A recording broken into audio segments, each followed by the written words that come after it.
षष्ठी कक्षा का गणित विषय का अध्याय 1 संख्याओं की समझ। संख्याओं का सन्निकट मान कैसे निकालते हैं। यदि हम किसी संख्या में सन्निकट मान निकालना है तो उस समय दहाई, सैकड़ा, हजार या लाख या करोड़ भी हो सकता है। उसका सन्निकट मान निकालना होता है। तो जैसे हम देखिए, यहाँ पर हम देखते हैं तो हजार का सन्निकट मान देखना है आपको, अपने को सैकड़ा का अंक देखना पड़ेगा। और यदि हमें सैकड़ा का अंक सन्निकट पूछा है तो हमें दहाई का अंक देखना पड़ेगा। और दहाई का सन्निकट पूछा है तो हमें इकाई अंक को देखना पड़ेगा। और यह अंक यदि 1 से या 0 से लेकर 4 तक पीछे का अंक है तो संख्या वही रहेगी। और यदि संख्या पीछे का अंक 5 से 9 तक है तो वह संख्या अगली सन्निकट मान हो जाएगी, एक अंक उसमें जुड़ जाएगा। जैसे उदाहरण के तौर पे हम लेते हैं संख्या कुछ दहाई तक का सन्निकट इसमें निकालना है। जैसे पहली संख्या है 28 में दहाई अंक का सन्निकट देखना है, अतः इकाई अंक देखना पड़ेगा। तो 28 में इकाई अंक 8 है तो 8 5 से बड़ा है, 5 से बड़ा है, अतः अगला अंक एक अधिक हो जाएगा, 2 की जगह 3 हो जाएगा और पिछला अंक 0 हो जाएगा, तो ये 30 हो गया। ठीक इसी प्रकार से हम देखेंगे 32 में इकाई अंक 2 है जो 5 से छोटा है, अतः यह संख्या वही रहेगी 30, तो हट जाएगा 30। संख्या 39 में देखेंगे तो इकाई का अंक 9 है, अतः 5 से बड़ा है तो संख्या अगला अंक एक जुड़ जाएगा, 3 में एक जुड़ेगा तो 4 हो जाएगा, अर्थात 40 बन जाएगी। 64 में इकाई अंक 4 है, अतः हम देखेंगे 4 5 से छोटा है तो संख्या वही रहेगी, दहाई अंक 60 का 60 रहेगा। अब 48 में देखेंगे तो इसका इकाई अंक 8 है, इकाई अंक क्या है 8 है, अतः दहाई का अंक एक बढ़ जाएगा, संख्या बन जाएगी 50। 215 में इकाई का अंक 5 है, अतः दहाई का अंक अगला अंक हो जाएगा, एक की जगह 2, अतः 220 हो गया। ऐसे ही दहाई का सन्निकट देखना हो तो इकाई अंक देखना पड़ेगा। इकाई अंक 0 से 4 तक है तो वही रहेगा दहाई अंक, और इकाई अंक यदि 5 से 9 तक है तो दहाई अंक एक अंक बढ़ जाएगा।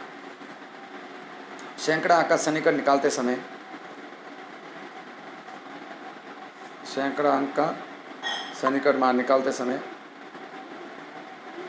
हम देखेंगे कि वही काम करना, सैकड़ा का सन्निकट निकालना है तो हमें दहाई अंक देखना पड़ेगा। कौन सा अंक? दहाई अंक। यदि दहाई अंक 0 से 4 तक है तो सैकड़ा के अंक में कोई परिवर्तन नहीं होगा, जो सैकड़ा का अंक दिया हुआ है वही अंक होगा। यदि दहाई का अंक 5 से लेकर 9 तक है तो सैकड़ा का अंक एक अधिक हो जाएगा। जैसे हम यहाँ उदाहरण देखते हैं 841 है, 841 में सैकड़ा का सन्निकट निकला है तो दहाई का अंक क्या है 4 है, अतः यह संख्या 800 ही होगी। 9537 है तो इसमें दहाई का अंक 3 है, अतः यह संख्या 9500 ही होगी। 2546 में दहाई का अंक 4 है, दहाई का अंक 4 है, अतः यह भी संख्या वही होगी 2500। 286 में दहाई का अंक 8 है, अतः सैकड़ा का अंक एक बढ़ जाएगा, 2 की जगह 3 हो जाएगा तो 300। 9870 है तो इसमें दहाई का अंक 7 है, अतः सैकड़ा का अंक एक बढ़ जाएगा तो 9900 हो जाएंगे। ऐसे ही हजार का हम सन्निकट मान भी निकालते हैं। ऐसे ही हम हजार का मान निकालते हैं। जैसे हम देखेंगे हजार का मान निकालना है तो इसमें भी ये कुछ नियम है। जैसे सैकड़ा अंक का 0 से 4 तक हो तो हजार का अंक वही रहेगा, और सैकड़ा का अंक 5 से 9 तक है तो हजार का अंक एक अधिक हो जाएगा। उदाहरण लेते हैं हम, जैसे 5632 है, क्या है 5632 है, तो 5632 में सैकड़ा का अंक क्या है, इकाई दहाई सैकड़ा 6 है, सैकड़ा अंक क्या है 6 है, अतः 5 से बड़ा है तो हजार का अंक एक बढ़ जाएगा, 5 की जगह क्या हो जाएगा 6000, ये 6000। ऐसे ही दूसरा देखेंगे तो 4340 है, 4340 में सैकड़ा का अंक 3 सैकड़ा, क्या है 3 सैकड़ा, जो 5 से छोटा है, अतः वही हजार का अंक रहेगा, तो ये हो गए 4300। इसी प्रकार से 6545 में सैकड़ा का अंक क्या है? 5 है, अतः 1000 का अंक एक बढ़ जाएगा 7000। 7859 में सैकड़ा का अंक है 8, अतः 1000 का अंक बढ़ जाएगा 8000। 9272 में सैकड़ा का अंक क्या है? 2, अतः सैकड़ा का अंक 2 है, तो 1000 का अंक वही रहेगा 9000। इस प्रकार से व्यापक नियम का प्रयोग कर भी हम सन्निकट का मान निकाल सकते हैं। इसमें क्या करना, जैसे ये संख्या ये है 735 और इसमें जोड़ना है 892, तो दोनों संख्याओं का जो अधिकतम मान है कायदाई सैकड़ा, यानी दोनों ही सैकड़ा तक की संख्या है। सैकड़ा तक की संख्या है तो हमें किसका सन्निकट निकालना पड़ेगा? सैकड़ा तक की संख्या है तो हमें सन्निकट निकालना पड़ेगा, दाही देखना पड़ेगा। तो इसमें दाही अंक 3 है, तो उससे ये 700 हो जाएगा। और इसमें दाही अंक क्या है? 9, अतः वह अगली संख्या 8 की जगह 900 हो जाएगी। अब दोनों को जोड़ेंगे 700 प्लस 900 तो हो जाएगा 1600। ऐसे ही हम दूसरा उदाहरण देखते हैं। तो हमें प्राप्त होता है, देखिए ये दूसरा उदाहरण 1893 इंटू 47। तो पहली संख्या में हम 1000 तक की संख्या, सबसे बड़ी संख्या 1000 है और इसमें दाही तक का है, तो 1000 वाली को तो हम सैकड़ा अंक देखेंगे। 1000 का सन्निकट निकालना है, तो सैकड़ा का अंक 8 है, अतः 1000 का अंक एक अधिक हो जाएगा 2000। क्या हो जाएगी? 2000। ऐसे 47 है, तो 47 में हम देखेंगे इकाई अंक क्या है?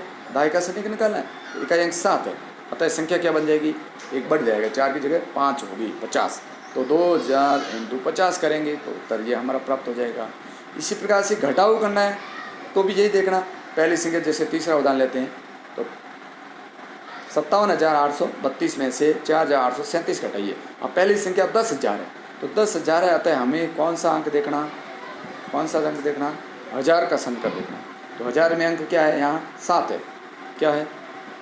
7 है, अतः ये संख्या 5 जो 10,000 है वो 6 हो जाएगी, तो 60,000 होगी। क्या होगी? 60,000। इसी प्रकार से दूसरी संख्या 4,837 है, तो इसमें सैकड़ा का अंक देखना। सैकड़ा का अंक क्या है? 8 है, अतः ये जो 4 है वह क्या हो जाएगी? 5, अतः 5000। तो 5000 इंटू 60,000 करेंगे तो हमारा उत्तर प्राप्त होगा ये। इस प्रकार से किसी भी संख्याओं का व्यापक नियम का प्रयोग करते हुए जोड़, बाकी, गुणा, भाग हम कर सकते हैं। तो कुछ प्रश्नावली से संबंधित उदाहरण भी है, वो आप करेंगे। जैसे आपको मैं कुछ उदाहरण दे रहा हूँ। यहाँ पर ये प्रश्नावली आपकी है 1.3। इसमें व्यापक नियम का प्रयोग करते हुए प्रत्येक का आंकलन कीजिए या सन्निकट मान निकालिए। जैसे 730 प्लस 998 है, तो इसमें दोनों संख्या इकाई सैकड़ा की है, तो आपको दाही देकर के सैकड़ा का सन्निकट निकालना है। ऐसे बी में 796 और 314 घटाना है, दोनों सैकड़ा तक की संख्या है, अतः आपको दाही का सन्निकट देखना है। सैकड़ा का सन्निकट निकालना है लेकिन दाही अंक देख के करना है। ऐसे ये सारी संख्याएं आपको कुछ संख्याएं हल करनी, ये गृह कार्य के रूप में रहेगा। धन्यवाद।